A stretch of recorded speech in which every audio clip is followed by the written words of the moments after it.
Barya na naman, dito tayo sa barya sa bansang Thailand. So, standard circulation na barya. So, ito yung kaniyang tinatawag na obverse.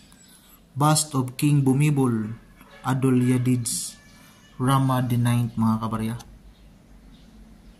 So, ito yung barya nila. Ito po si King Bhumibol. Now, ito naman yung kaniyang reverse. So, the marble temple with the denomination 5.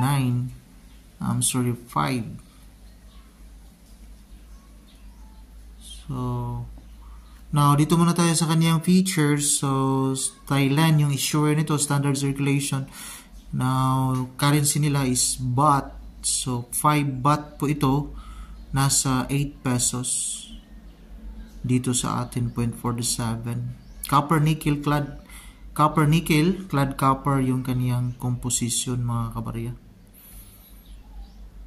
Now, mura lang ito. Pero, diretso tayo. May nakita kasi tayo dito. May seller dito na may mataas. Dalawa yung barya na nakuha natin.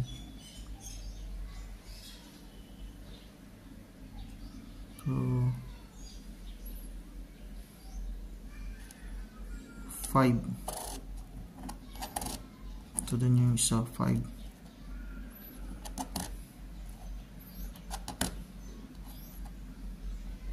Now, may nakuha tayo dito na seller. So, try natin tingnan.